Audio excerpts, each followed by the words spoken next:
this didn't become real until Kingston, right? And so Kingston was great, and then we came in here excited because we knew that we're going to see even more and even better, right? And for the first race out to be exactly what we thought we were going to see, which is amazing competition, you know, coming down to the wire, photo finishes, yeah, in American record type times.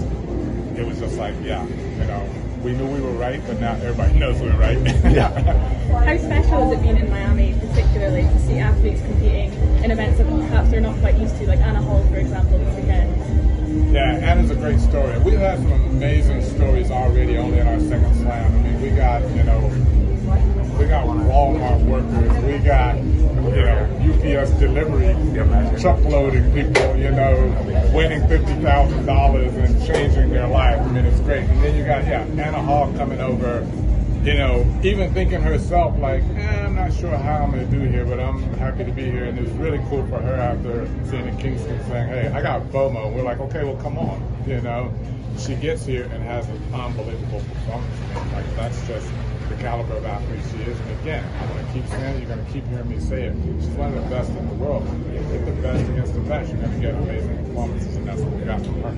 I saw you tweeted about Ja'Cory and just kind of his story and everything there. What did you kind of think about that and how it fits into the framework of what Grand Slam's trying to accomplish? I mean, this is exactly one of the reasons. I mean, there are many reasons, but they all come back to one thing, and that is that this sport is amazing. It has amazing athletes, and the sport has been underappreciated, under-monetized, undervalued, and is underperforming.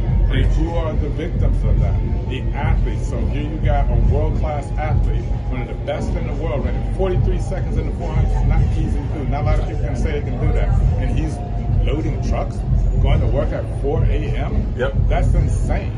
And so then an athlete like that, how many athletes over the last 30 years have decided it's not worth it, I need to go feed my family, I need to go make a living, and I don't want to wake up one day having poured 5-10 years into this and end up regretting it because I never was able to make an Olympic team or world championship team, because it's the only way you really truly can make any money. And you know, you got to go and get a medal in order to be able to actually be able to make money. Even sometimes that, if you get an injury, contract's gone, right? So that's just not right. So that's why Grand Slam Track exists, to elevate the sport. And when you elevate the sport, you elevate all of the athletes, regardless of what level they're at. Somebody's going to say, yeah, but you're giving the money to all of the people who already, you know, deserve it. People are saying are already making money. People said that.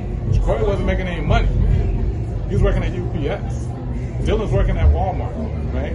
These guys are now making money. So it's not just the people at the top, but you need the people at the top. They're the ones that, look, I'm going to be completely honest. Nobody came here to see Ja'Cory.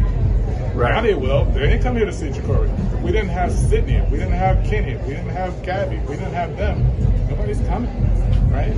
They come, they see them, now they see Ja'Cory, they see those athletes, and they're like, oh, this guy, now they know his story. So now you're going to have other people like, oh, I work at UPS, that's my guy, right? Right? I mean, so that's what we're doing. So Michael, listen, 96 Jamaicans liked you. When you went on BBC, Jamaicans loved you. Now, of course, you chose Kingston. We fell in love with you. Now, I know Kingston wasn't perfect on the Grand Slam Tour, but listen, please tell me we're going to continue using Kingston from here on in. Look, you know what? We're gonna sit down at the end of the season and determine, like I said before, you know, where we need to be, you know, to continue to grow this, to continue to grow Grand Slam Track, you know. And, you know, we're going to try to be smart about making those decisions, but we're not going to make any of those decisions right now. We've got to continue to get through this. Like I said, we got 2 more slams, and we'll determine at the end of the season, you know, like where we go next. But also, like I said, we're going to grow beyond 4. We may grow next year. We may stay at 4 next year. We may change some cities. We may stay at all of the same cities. We'll see. Michael, just 3 more questions, guys. Michael, just you're literally hands-on. You're not just watching. You're in the crowds, walking around, talking to the athletes. What does that mean to you? This is only the second stop, but you're really literally, again, among the crowds with the athletes. I would rather be nowhere else. You can't keep me out of the crowd. You can't keep me off the track with the athletes. I mean, this is why I'm doing this. This is why I'm here. But also, those 2 groups, the athletes and the fans, that's our constituency. That's who we serve. We serve the athletes, we serve the fans. So I want to hear what they have to say. I want to hear what they want, what they don't like, what they do like.